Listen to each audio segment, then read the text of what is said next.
नमस्ते इंडिया। स्वागत है आप लोग का सिंगर्स के न्यू जनरेशन प्रोग्राम में। ये एपिसोड न्यू जनरेशन प्रोग्राम का एपिसोड 2 का पार्ट 2 है।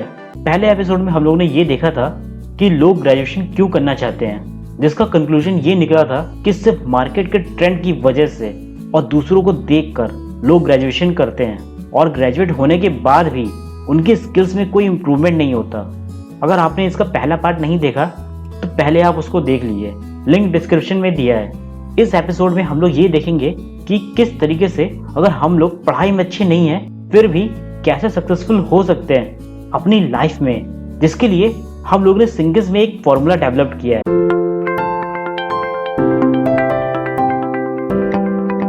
इंसान क्यों अपने लाइफ में फेल होता है और स्ट्रगल करता रहता है सक्सेस की उम्मीद में, ये एक रोचक सवाल है और जरूरी भी है, क्योंकि किसी रीजन के बिना राइट डिसीजन नहीं लिया जा सकता।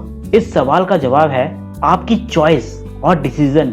लोग सही डिसीजन नहीं लेते रियलिटी को समझे बिना, वो तो बस मार्केट ट्रेंड को फॉलो करते रहते हैं। सच्चाई ये है कि अपने पैशन के हिसाब से अपने करियर को चूज करना चाहिए, भले ही वो बड़ा हो या छोटा। इस चीज के बहुत ज्यादा चांसेस है कि आपका पैशन आपको अमीर नहीं बना सकता, लेकिन आप हमेशा खुश रहेंगे, जवान फील करेंगे अपने काम को करते समय, और सबसे जरूरी आप खुद को एक मशीन नहीं बल्कि इंसान समझेंगे। चलिए इसको हम लोग एक रियल स्टोरी से समझते हैं। बहुत साल पहले जब मैं एक छोटा बच्चा था, उस वक्त एक लड़का था जो हिंदी मीडियम स्कूल में क्लास 10th में पढ़ता था। वो मेरे पापा के दोस्त का लड़का था। वो अपने क्लास 10th के एग्जाम में फेल हो गया। उसने अगले साल फिर कोशिश की और वो फिर फेल हो गया। वो बहुत बहादुर लड़का था, उसने अब भी हार नहीं मारी। वो फिर से एग्जाम में बैठा और फिर फेल हो गया। इस बार वो ब्रेव लड़का हार गया और क्विट करके दिल्ली चला गया। कुछ साल बाद एक रात उसके पापा ने मेरे पापा को फोन करके अपने घर बुलाया। मैं, मेरे पापा और मेरी दीदी उसके घर गए। मैंने उस लड़के को वहां देखा, कुछ इलेक्ट्रॉनिक्स एसेसरीज के साथ, जो पूरे रूम में बिखरी पड़ी हुई थी।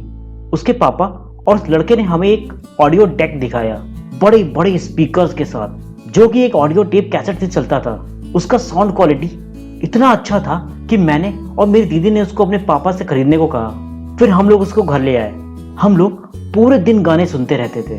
ये हम लोग के लिए एक बहुत प्लेजेंट चीज थी। The boy return.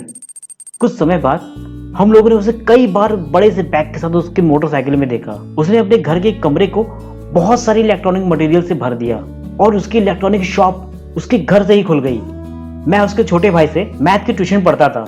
जब भी मैं वहां पे होता तब कोई ना कोई आता और कुछ इलेक्ट्रॉनिक मटेरियल खरीद के ले जाते। उसके घर वाले उसकी मदद करते रहते थे सामान बेचने में, क्योंकि ज्यादातर वो घर पे नहीं रहता। वो दूसरी इलेक्ट्रॉनिक दुकानों में होलसेल में सामान बेचने जाता था। बिजनेस की शुरुआत, जल्द ही उसने एक शॉप खरीद ली। उसका बिजनेस था दिल्ली से इलेक्ट्रॉनिक सामान को लाना और यहाँ के लोकल दुकानों में सेल करना। वो उन्हें होलसेल रेट में इलेक्ट्रॉनिक सेल करता था। फिर भी उसे एक अच्छा प्रॉफिट होता, क्योंकि दिल्ली में इलेक्ट्रॉनिक बहुत सस्ते मिलते हैं वहां के मुकाबले जहां वो सेल करता। ये बिजनेस बहुत ही सिंपल है, कोई भी इसे शुरू कर सकता है कुछ बेसिक नॉलेज के साथ। इससे क्या सीखने को मिला, 90% लोग जो कि एकेडमिक्स में अच्छे मार्क्स लाते हैं वो अपने लाइफ में स्ट्रगल करते रहते हैं, और एक फेल्ड स्कूल ड्रॉप आउट वाले ने एक बिजनेस खड़ा कर दिया। ये सब उसने किया कैसे? इसका जवाब बहुत ही सरल है। उसने अपने पैशन को डिस्कवर किया रियलिटी के बेसिस पे, और रियलिटी ये है कि अगर वो भी बाकी बच्चों की तरह लगा रहता अच्छे मार्क्स के पीछे ताकि उसको फ्यूचर में एक अच्छी जॉब मिल जाए, तो वो कभी सक्सेस को पा ही नहीं पाता। तो क्या अब भी आपको लगता है कि सिर्फ पॉपुलर कॉलेज से ग्रेजुएशन करने में फोकस करना चाहिए, या फिर पहले कुछ टाइम दे के अपने पैशन को समझकर फिर कुछ करना चाहिए?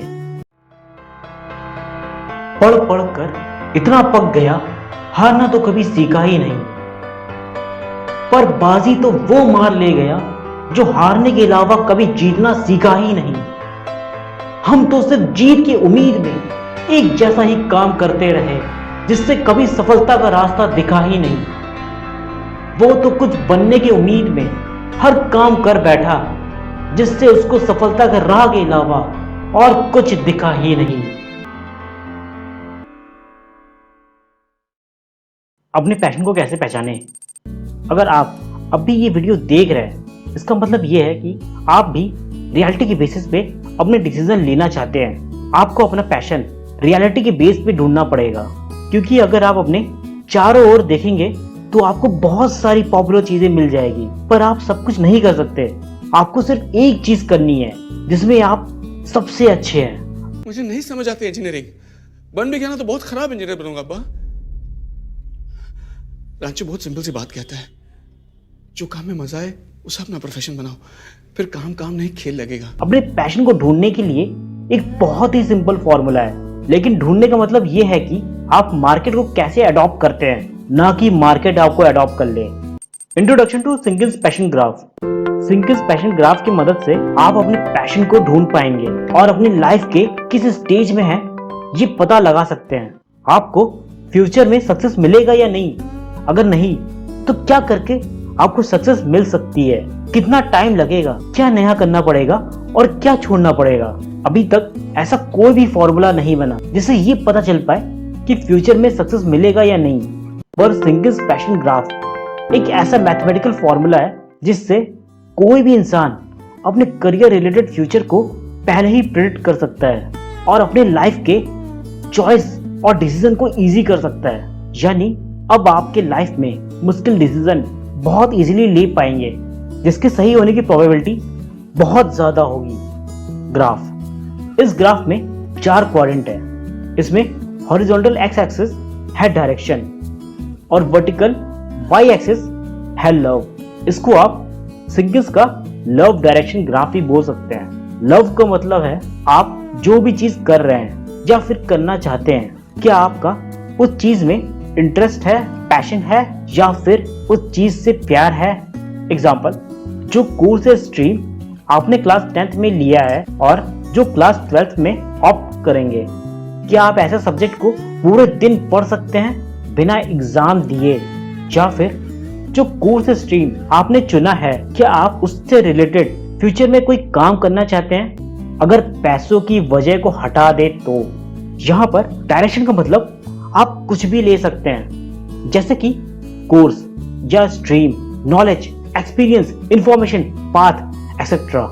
एग्जाम्पल, जो कोर्स या स्ट्रीम आपने चुना है, आपको पता भी है कि उसका फ्यूचर में स्कोप क्या है, कितने सारे करियर ऑप्शंस खुल सकते हैं। आपके करंट स्ट्रीम से हर एक स्ट्रीम के बारे में जानना और उसके बारे में डिटेल में पता होना, ये डायरेक्शंस के एग्जांपल्स हैं। हम इस सिंकिंस पैशन ग्राफ का डिटेल एक्सप्लेनेशन और इसका एप्लीकेशन हमारे नेक्स्ट एपिसोड में एक्सप्लेन करेंगे। तब तक के लिए आप कमेंट में इस ग्राफ से रिलेटेड अपने क्वेश्चंस पूछ सकते हैं। अब हम लोग इस एपिसोड के कंक्लूजन को देखेंगे। लोग दूसरों को और मार्केट ट्रेंड को ब्लाइंडली फॉलो करते हैं बिना अपने आप को जाने, फिर वो अपने आप को रैट रेस में फंसा पाते हैं। वो लोग हर समय अपने जॉब, सिस्टम और लाइफ को कोसते रहते हैं, क्योंकि उनके पास बाद में कोई ऑप्शन ही नहीं बचता। इसलिए ये बहुत ज्यादा इंपॉर्टेंट है कि अपनी लाइफ का राइट डिसीजन चुना जाए, खासकर क्लास 12th के बाद, इससे पहले कि कहीं बहुत ज्यादा देर ना हो जाए। आप में से कुछ लोग होंगे जिनको कुछ भी समझ नहीं आ रहा होगा अपने करियर और फ्यूचर के बारे में। आप लोग यहाँ पर सिंकिंस पैशन ग्राफ को ऑब्जर्व करिए और ये देखिए कि किस तरीके से आप लोग राइट क्वाड्रेंट में आ सकते हैं, यानी कि सक्सेस का क्वाड्रेंट। एक बार आपने उसे आइडेंटिफाई कर लिया तो आपको डिसीजन लेने में बहुत आसानी होगी। शेयर करिए ये वीडियो हर एक स्टूडेंट और उनके पेरेंट्स को, ताकि मॉडर्न एजुकेशन हर एक बच्चे को मिल पाए और सबका सक्सेसफुल होने का सपना सच हो पाए। तब तक के लिए goodbye and thanks for your time.